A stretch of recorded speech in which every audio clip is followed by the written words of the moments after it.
and I don't know what we're doing here, but I'm down. I watch your podcast We're before I down. know what's happening. So We're down, and we're live, dude. So we'll talk about whatever you want. No? Okay. Welcome. I got Mike Aransky on Tim Kulik Free Music Podcast today. Welcome, my friend. We've been talking about this for a while. Yeah, I think I was just gonna. a minute. I think it was like we're going on a couple of years at this point. I don't know. Talk about having you on. I think back when you're still with Red Bull. I think. So yeah, makes sense. That actually checks for the timeline. How the heck are you? How the heck are things? Good, man. Good. It's been a long week. Holiday week is coming as quickly as possible. Thank God.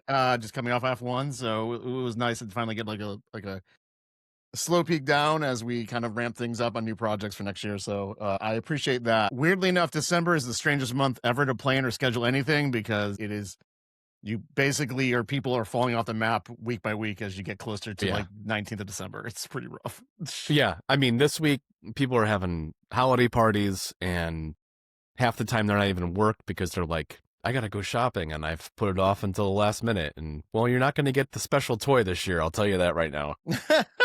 Yeah, not at this point, man. Good luck. If you want the special toy this year, it's going to cost you on eBay, probably triple the amount it actually goes for. Dude, it's bonkers. Like, I don't know if we're completely derailing this entire thing all right off the top, but I don't know if anyone's paid attention to the market of how like a Black Friday has like way accrued itself way past Black Friday now. So it's like weeks before. Everybody had like basically dropped all their sales weeks ahead of themselves. So like the block of like November is basically like sales time now at this point, which is crazy. Like it used to be the back end and we're all like accruing, waiting for it. And yeah, there was a couple of like doorbusters, but for the most part, it was all like the entire month. It's pretty bad. We've gotten to that point now where it's just an ongoing sale. Everything is at all times. Yeah. So well, I think it's a non-starter now. And I think Amazon is a big factor in that, right? Yeah. To be frank, like I think it's nice. It's like almost like novelty to go to the store now. Yeah. So for me, it's definitely more on the line of, I think everything I ordered this year was basically Amazon and maybe a couple like off-brand companies. But outside of that, I don't think I took my kid to the day on Black Friday at the end of the day just to be like, this is Black Friday's like. Yeah. And it's nothing. Well, that's not even true, right? Yeah. Because Black Friday when we were kids, it was like madness. I mean, there was an event then, but now it's just like, hey, look at some cool sales-ish. And by the time we got there, it was nothing. So it didn't matter. Yeah. And an event that evolved into, this is an event. You could get injured, maybe even die from getting trampled. Like, that's just commercialism at its like core awfulness. I will say this. I appreciate, I don't know if you saw Eli Ross Thanksgiving, which was like the offshoot from Grindhouse, but no. 2 years ago, the entire joke off the top is it's all about like the Black Friday sale and people waiting in line and literally riot and chaos ensues right off the top. I'm not spoiling anything because it's like the opening of the movie. Yeah. But yeah, it's like people total are just getting ultra crushed, and it's like it's yeah. It's one of the things we all joked about, but somebody put it on film for the first time. So respect for Eli Roth for that one. So literally like full on ultra violence. Like, just people trampling people just to fight for things, and it's pretty funny. So in a weird, fucked up way, funny, but yes, so ridiculous. Can we swear on this thing? Are we allowed to do that? I don't care. Okay. All right, no, are we a PG show? I didn't know what we were doing. Yeah. No. It's.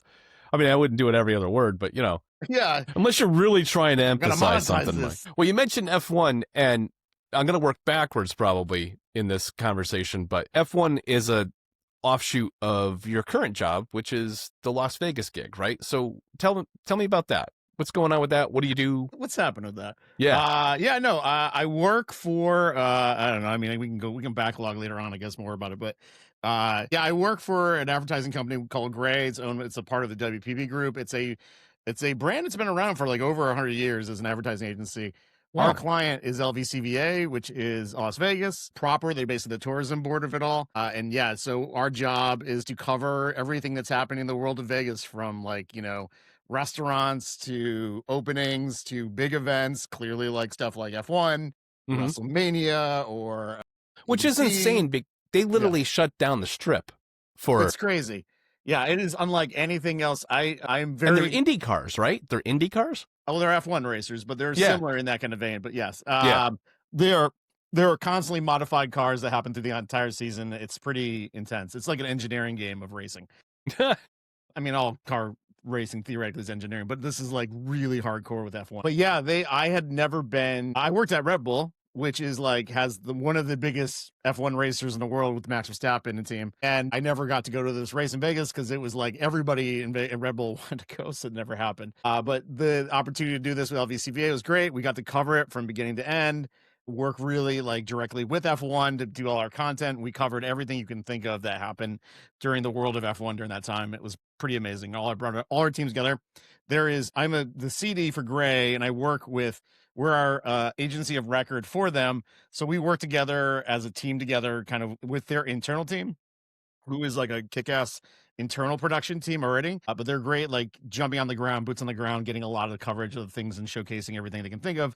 We have our team that works in there with them also. It's a whole like marriage of two parties.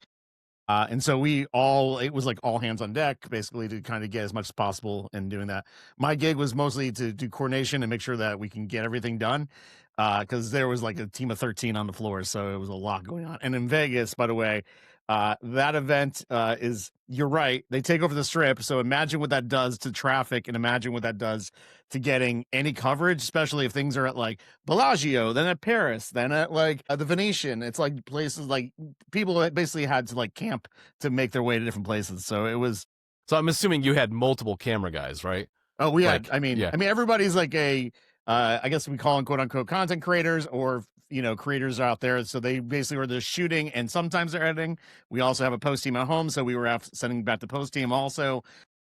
So it's a mixed bag of across both camps. But I mean, the beauty of having the phone these days is that this is the camera. You can get away with a lot of that right off the field, and it's a lot more 4K, conspicuous than that, right? Yeah. I just flashed my kid on there, but didn't mean to do that. Yeah. Literally 4K camera. I mean, some of the best footage you can get. You know what I mean? Just unbelievable. Well, that brings me back to like, I know how you got into this. Yeah. It's Tom's fault. It's a weird hybrid of the both of us because we were in different verticals at the time, but yeah. Right. Well, you went to Southington and he went to Plainville. That is correct. Right. Yeah. So, and it was Tom's a weird. It's like Tom, like a co-host in the show, because I feel like he's on every episode of the show. So yeah. Well, okay. What ends up happening is context with anybody who tunes in for this one, I guess. Well, I'll clear the air with that. That's a good point. Yeah. So the context of that is we're both each other's biggest cheerleaders, right? So, and I also support him and am a producer on the last several movies that he's done, and also do most of the scores on all that stuff. So that's good stuff, yeah. So the whole thing that's going on, breaking. What is the record number at this point? What's the official number over the line of all your scores? What do you mean? Of all your music tracks? What's the number? 1,000. All right. Yeah. Okay. Yeah, we hit 1,000.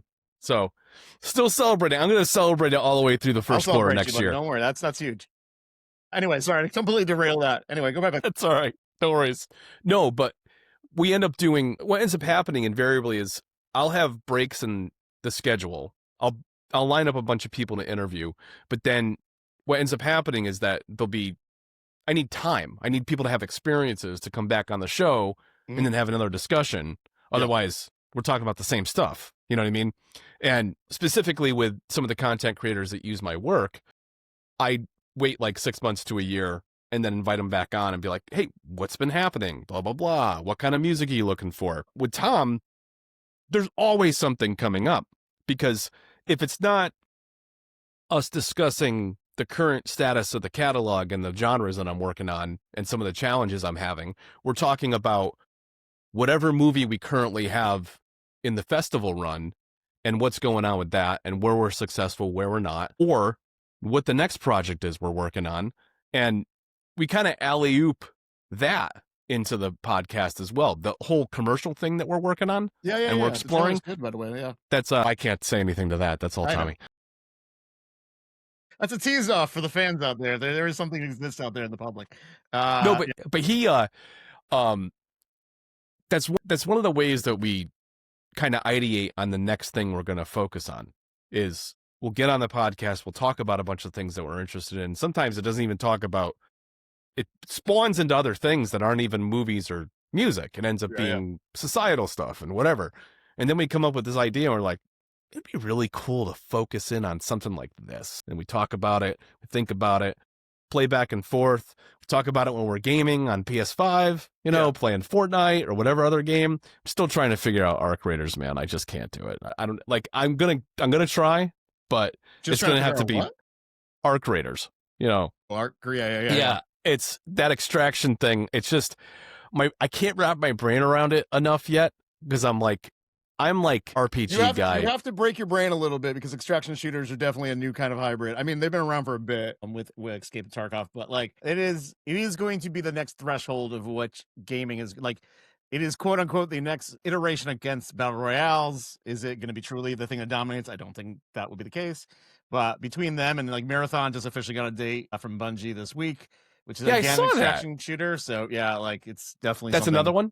That's another similar Marathon. Weirdly enough, when I worked at Red Bull, I actually got to see like an early comp of it because they hadn't announced anything yet. There was the word on the street, and I was able to see it like early, and it was rough at the time, but it was definitely gotten much better. And I haven't played into the betas, but I've heard it's pretty good. I mean, it's Bungie, so their gunplay is going to be great. As to what the full experience will be, I don't know. Destiny has had a weird up and down battle in the game space, so yeah.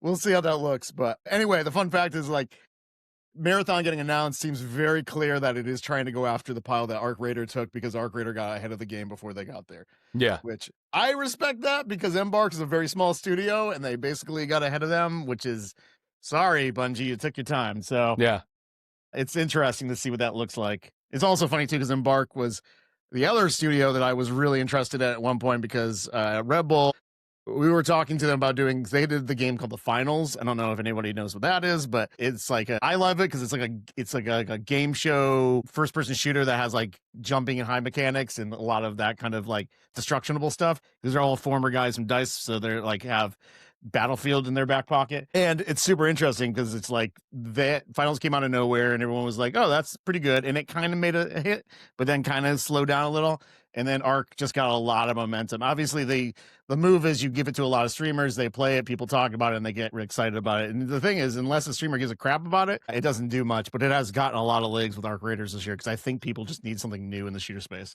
Yeah, and the concurrent players after the first or second week, it was like 400,000, 500,000, 600,000, and like that's not nothing. It's big. They just did a reboot on the season right now, so everything's refreshed again, and everyone's like all the crap you gather is gone, which is like your clear slate. Yeah, so it's like a good time if you're gonna jump into that. It's like like hashtag ad. I trust you. It's not that, but I appreciate the fact that there's a game out there that is made from a small studio that's getting a lot of momentum. It's very interesting working in the game space over the 13-year block of my career. Like has basically taught me to really appreciate independent game studios so much more than like the bigger studios, and which is kind of like filmmakers. When we talk about like indie filmmakers, that is exactly the same kind of beast, but like in the gaming space. And I always appreciate when those come to the top of the pile when everyone's talking about it. So anyway, that's if anybody is wondering why Mike has such a extensive knowledge and understanding and his finger on the pulse of everything, it's because Mike spent several years at IGN in San Francisco. Yeah, 7, man. Yeah. Big chunk of it. And then continued the road into gaming with 100 Thieves to try something new in that space by playing with the esports side of the world and gaming lifestyle. It's all kind of the same beast. And then moving to gaming in the point of view for Red Bull after that and doing that for a couple of years also. So yeah, it was cool. Yeah, 100 Thieves, I was running with as their head of content, and then we got a lot of verticalized things as we kept expanding the breadth of it, and I kind of moved into like more of a head of content with the esports side of things. And obviously there's a lot of esports at the time, so they've changed a lot since. They've kind of brought down a little bit on the teams, but they have got back in Counter-Strike, so respect to that. But yeah. So I've been in the space for a good minute at this point. But going to work for Gray was like a new kind of beast because it was like Vegas. I know it very well, very familiar with it. I'm a big fan of quote unquote tourism content. I am very understandable of like what that world is. As some people might know, I'm a big fan of like theme parks and Disney and stuff like that. And so, Vegas has that kind of embellishment on it from an adult standpoint, which I think is really interesting. So yeah, the opportunity to be able to play with those toys was just too tempting. So I had to do it. Yeah, and it's been a weird ride in the game space. I feel like a similar thing's happening in the video game space that's happening in Hollywood. And that is compressing. Well, compressing, I mean, big studios you think that can't fail, you're like, oh boy, here's a huge miss. You know, I mean, classic example of that was the Microsoft debacle, right? That huge, well, the one that with the multiplayer that came out, what was it? Concord, that's PlayStation, man. Yeah. That was PlayStation. Sorry. That was PlayStation's snafu, man. It's unfortunate. I know some good people that worked on that game, but that game just got rolled into kind of the cycle of an interesting problem on the table. Respectfully, I understand what they were going after. I think the tough part about that game, I've never had to touch a game because it disappeared so freaking quickly. Right, they took it out of the store, right? With that, yeah, they took it straight up because they wouldn't support it. Yeah, they cleared the base of it. You can find a physical somewhere. It's like a novelty to find one now, but you can't do anything with it, right? Like you can't play. No, there's no servers to get on hooked on. But hey, that's cool. You can say you have it. But no, it's interesting because that game was a good example of the game space kind of making its bigger change and the flip of like how we all digest gaming these days. Mm-hmm. Being a battle royale, or actually, I think that was a hero shooter. Let's take it back. So it being a hero shooter, which there are plenty in the market now. I think they even rolled a new one they announced at Game Awards like last week, which was like the finale one, which was like, all right, really? But that was the one more thing. But which was cool. It was from the team that made like Titanfall and it was involved with Apex and stuff like that. But it was just like, I don't know. Anyway, that's a whole side tangent. But the interesting thing about the Concord is that it was going into the game space from a way that I think was not as approachable to the mass public. Unknown quantity. No one knows the IP. It's cool. It's PlayStation. That's really neat. It's exclusive for them. But they were charging $40 a head for each copy of that game. I think it was 40, maybe even more. I don't even know at that point. Which theoretically isn't that bad. But the problem is, and probably for the amount of time and these developers work to build this game and do everything to market it and everything, it makes sense. The $40 up front. The reality is that most of these battle royale and hero shooter style games are free these days. So people are so trained by that why would you spend $40 is kind of the bigger question. Like, and we talked about Arc Raiders, that's $40, but that's kind of a new format. Theoretically, it's not because of Tarkov, but it's newer in the mainstream space. And I think that's able to get people to come more comfortably jump into it because they feel like they're getting something they don't have. And so that's why it helps a little bit in that sense. Did Concord have in game purchases and all that kind of stuff lined up? I think so. Yeah. Yeah. I don't remember because it was just like it wasn't there long enough, right? Yeah, it wasn't really enough to get them a lot of money out of people. So I mean, which is good. The long game of those things is that like they last for freaking. You can have endless run if you can keep your updates going and own a giant audience. But they chose to take the money up front, which I think really kind of put them in a bad spot. Again, Arc Raiders is a pivot on that note, so it's interesting to see that actually working for the first time in a long time. Yeah, I think if you're trying to get into a space like you're saying that already has, Apex, Fortnite, any number of I can't think of them off the top of my head, but there's so many first-person. Yeah, well, and Hero Shooter genres, Valorant and Overwatch, they Rivals, Marvel Rivals, and there's just so many of them in that space pot already. So to come in there and to make a difference is a giant question mark if you can kind of, balance it out. And there's a lot of these games. Again, the one that got announced at Game Awards last week, I forgot what it's called, but like it's a hero shooter, but it's got like maybe a little twist to it that's different from the other one. But is it enough to get people to go, all the money I spent on the other game, I'm going to come just give that up and go over here, which is kind of the interesting thing about what all these games have become. It's like, they're kind of like, when you buy a phone and there's like that time where you can be like, I can switch over to like an Android or an iPhone, but I spent so much money over here on this iPhone with apps and stuff. Do I really want to lose it to go over there? Yeah. So it's very similar in that vibe where it's, you've just invested too much over there. So we're not making a move. Yeah. When you spend $1,200-$1,400 on a phone, you're pot committed to it. And you're going to put up with a bad iOS version or update or whatever. It's the App Store move, man. Like they own your ass once they've got you spending enough money over there. You don't want to feel guilty to lose it all. Trust me, as somebody who converted from Android to Apple to Android and back to Apple, I can feel it every time. So I keep I can retain all my apps if I just get like a tablet or something on Android, so I don't lose everything. But I did Android very briefly when I moved to Florida in 2013. Oh, did you? And I had it for like maybe 6 months. And I was like, I just can't do it. I just can't. Just the app, like some of the apps you can get, I mean, they're not safe, Yeah. Like there's that operating system is not. I mean, one thing Apple makes is a freaking solid operating system. You ever try to? Yeah. You ever try to change the operating system on an iMac or a a Mini or a freaking iStudio? Getting into the kernel and like changing one of the core like, first of all, you're going to void the warranty. Yeah, of course.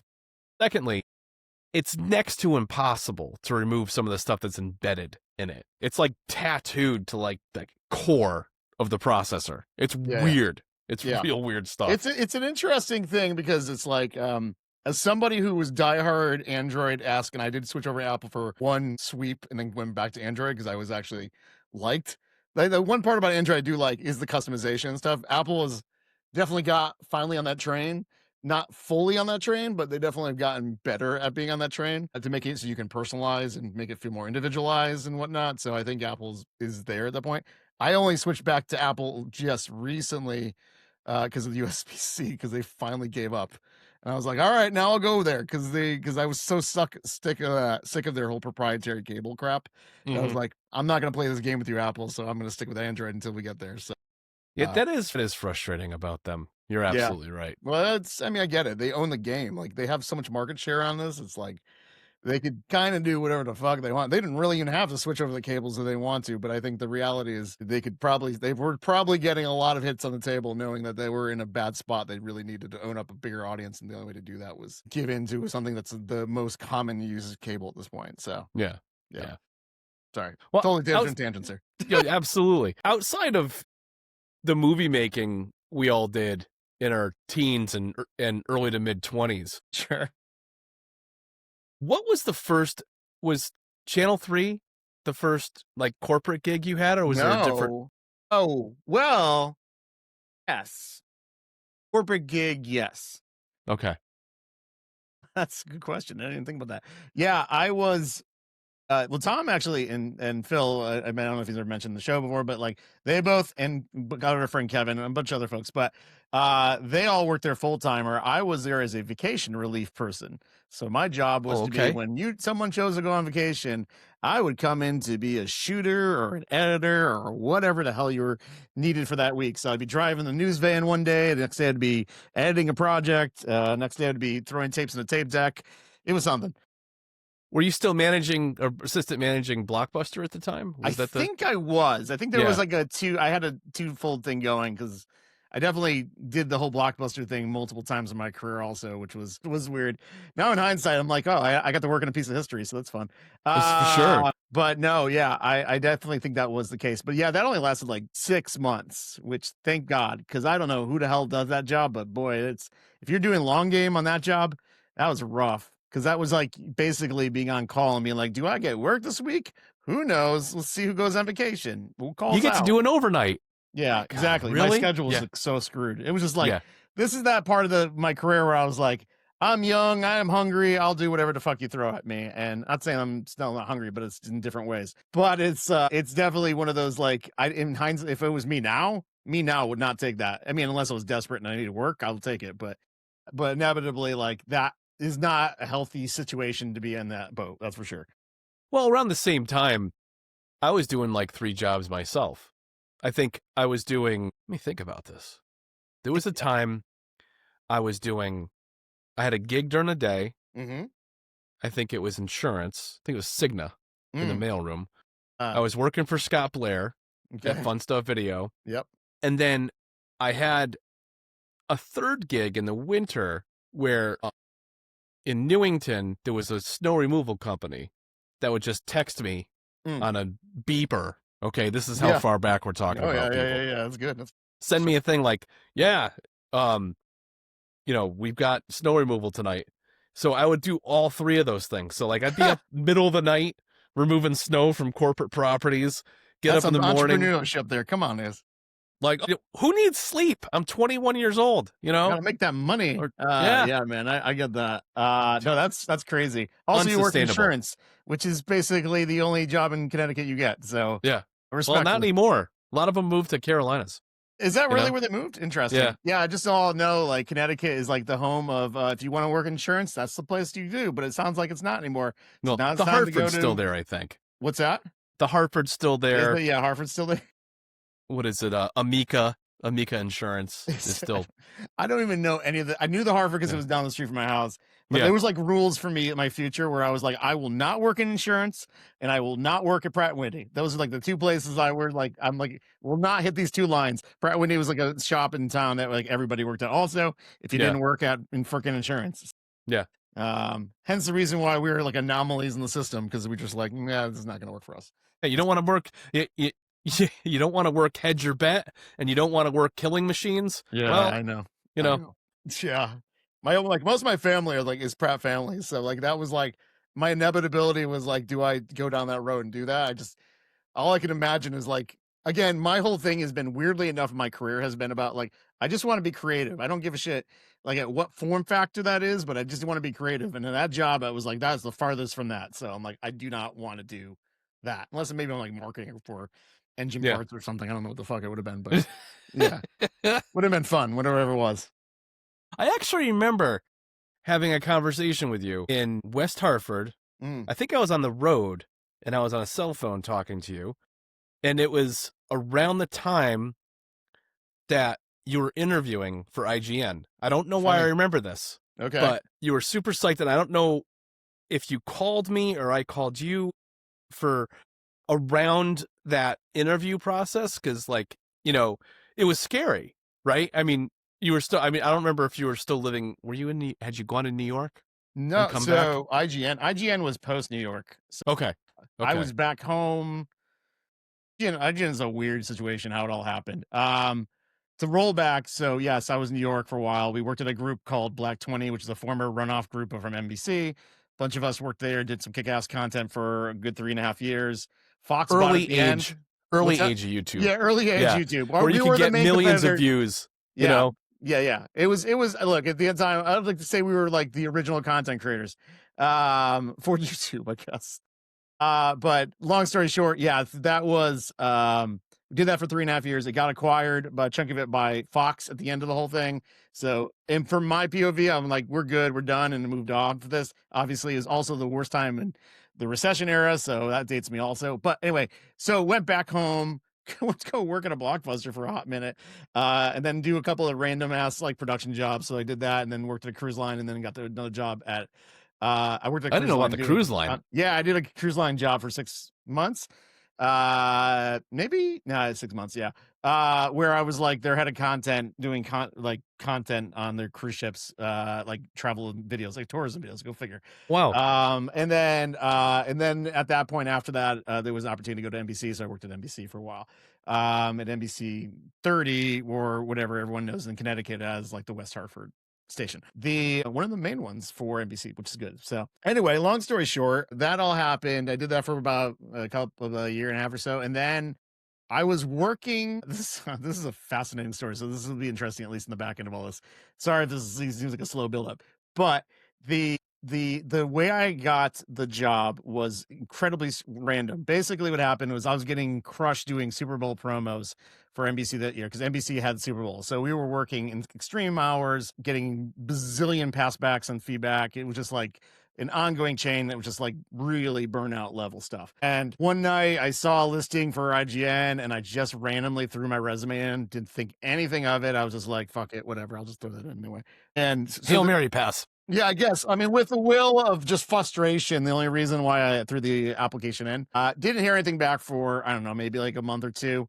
And then they pinged me in a call out of nowhere. And I was like, oh, okay, hi. And then we just started talking, we started chatting. It weirdly was like one of those calls where I was like, wasn't taking it seriously, which is the weirdest thing. It's like dating. I don't know if you ever caught on to this trend also too. When you get the best situation for dating happens when you're not fucking paying attention. And this is one of those situations where I was like, my eye wasn't on this prize. I wasn't obsessed about it. And it just happened to be that call. So my energy was, I got a job. That's fine. Whatever. We'll just humor this call and see where it goes. Which is, by the way, you should always take the call, no matter what. It doesn't, even if you don't fully think it doesn't hurt, right? It never hurts. It doesn't hurt, and it's practice. It can take you someplace else. You don't even know. But anyway, long story short, chat happened. It went really well. Kept going, went through a bunch of those cycles, and I kept telling, like, I had just got married. We were in the preparation of having a baby. And it wasn't really, this was, again, all priorities wasn't on this thing. And all of a sudden at the end, they were like, hey, we'd like to send you out to San Francisco to interview you. And I've never been to San Francisco at this point. No, we went to San Francisco for one day. Outside of that, never been. But they were like, we're going to fly you out here. We're going to have you interview, meet with the folks at the office and whatnot. And the other twist here was at Black 20. This is why that story makes relevance here. I had sold a bunch of a series. Actually, we sold a couple series to IGN. One Tom worked on, one I worked on, and then actually I picked up Tom's after Tom had to go. So it was I remember those. The mashup stuff, yeah. Which was weird to do because I was like, all right, I guess we have to finish this contract. So this is how it goes. So yeah, long story short, I sold a whole series, like Grand Theft Auto series to them, and then so that happened years ago before this.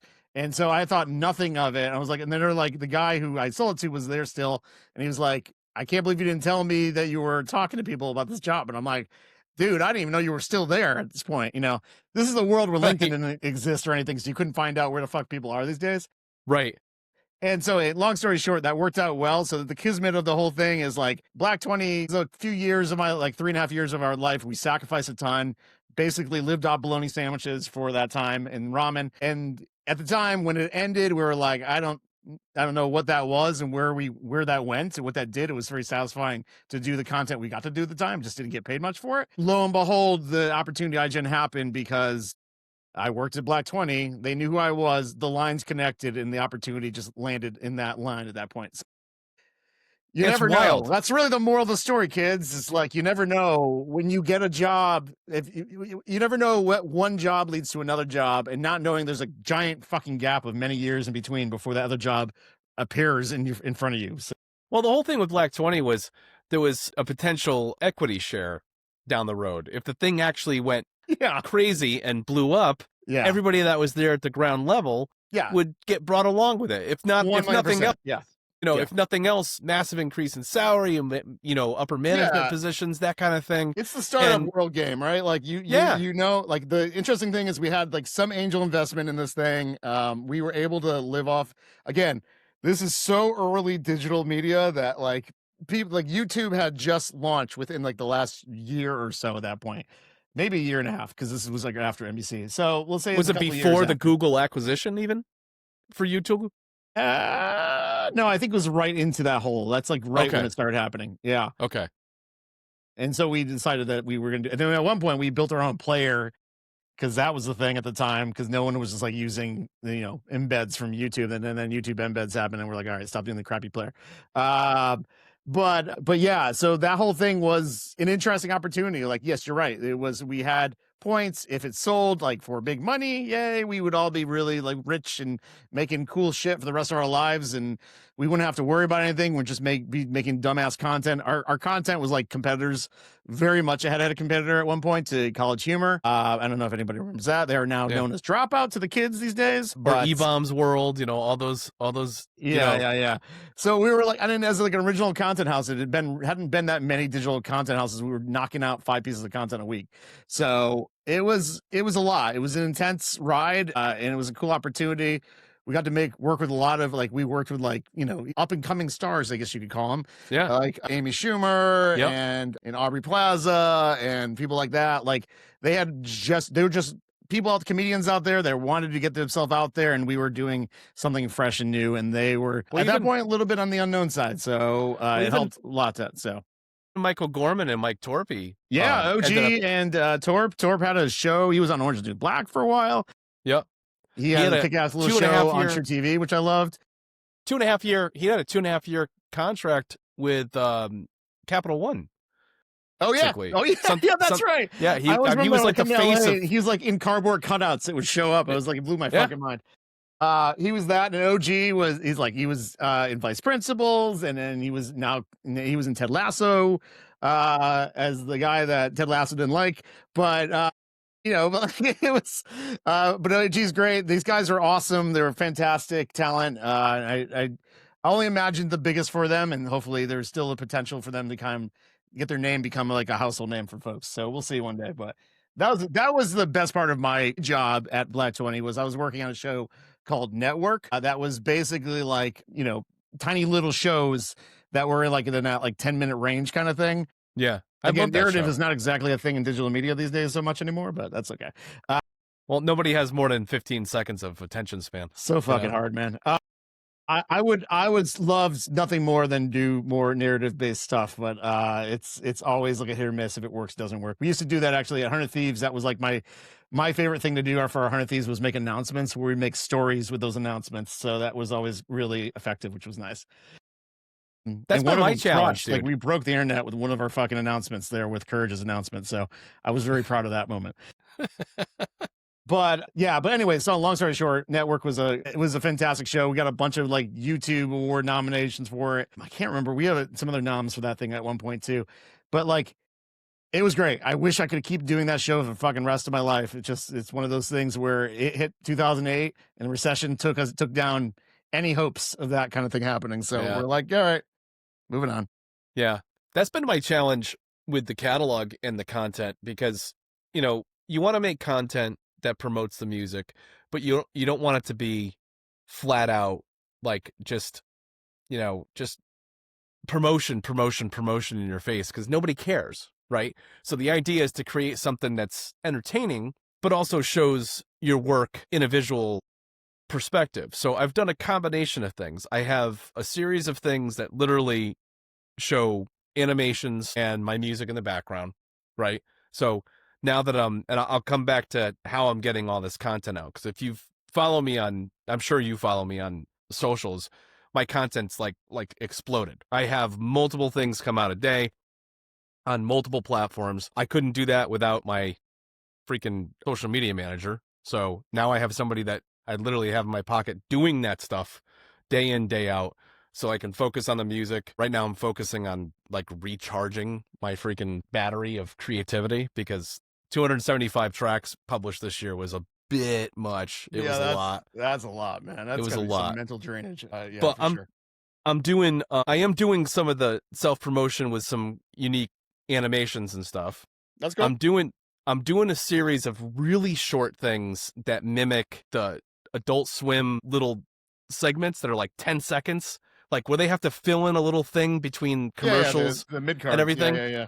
So I do a card that just says TKFM and it's like this little animation.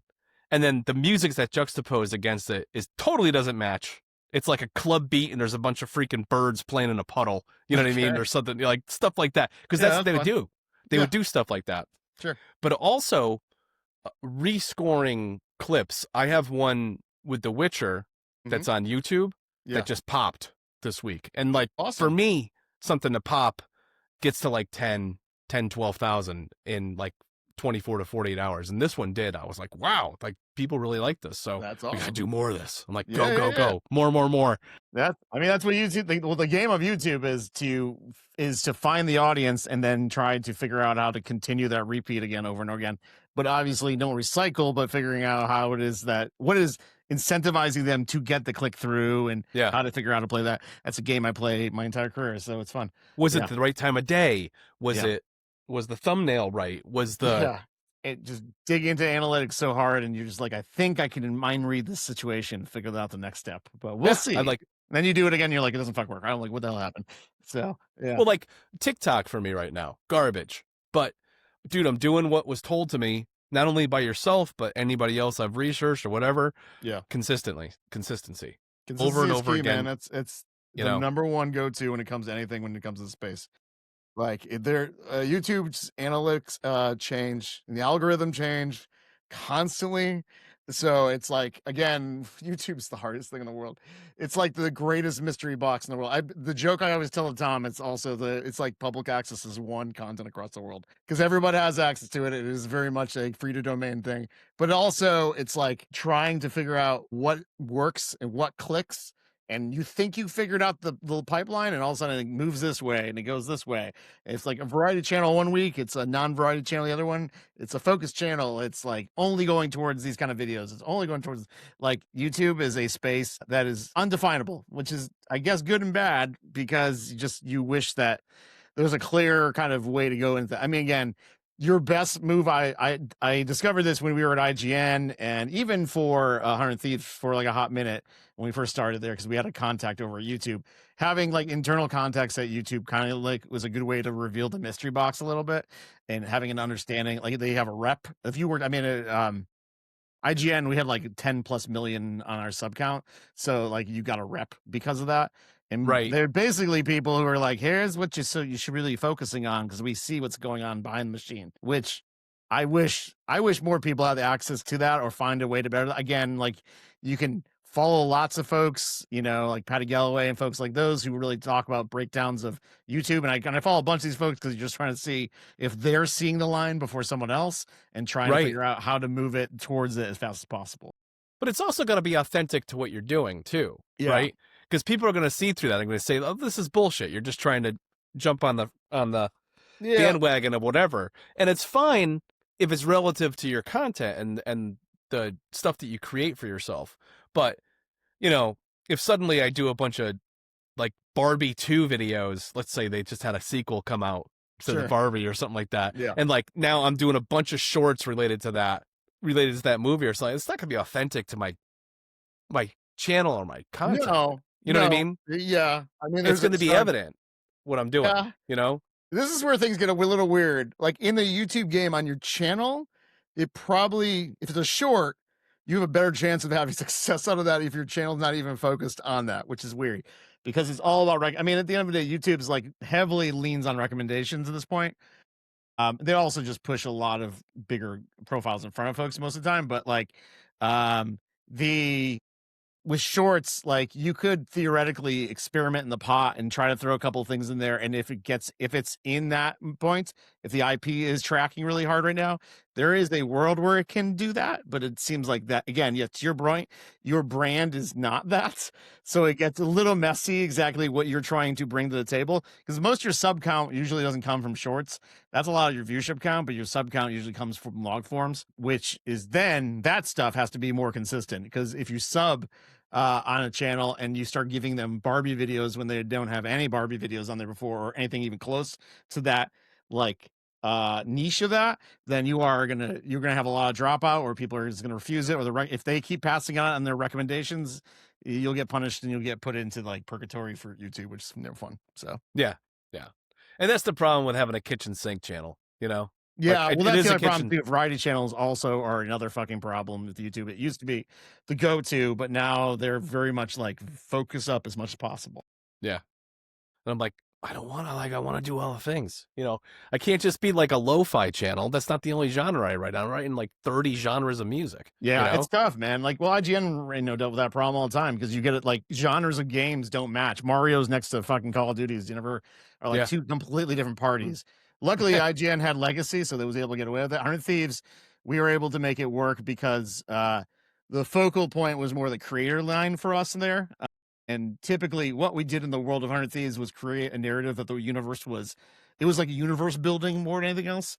So like Matt, who was the owner of the company, Nadeshot, who was the CEO at the time, he owns a company. So his brand was more about this like regular person that grew up to become a gamer, to become professional gamer that owns this company and whatnot. So he had a kind of a connectability to the regular viewer, which who can understand that. And then basically using that narrative with him mixing the world around him was kind of the goal in mind to kind of create growth around that brand. So like Jack, when he got announced, he was already friends with Matt. Ray, she was connected with Matt, and then they became roommates. And so that became like, anyway, sorry, long story short, but like, it's tough because that was a little bit you basically need to create the best like line map around the whole thing that makes everyone go, oh, this is all same part of this universe. We're not going in many pivots. It has got to be very tough with music, obviously, because, genres are genres. You like synth, you might not like reggae. I don't know, but like something like that where these two things aren't going to be the same lines. And so the meditation music, right? Yeah, like, exactly. Hey, you're into my metal stuff, but like all of a sudden you hear a meditation album coming, you're like, what the hell's going on with this dude? Yeah. Like, no,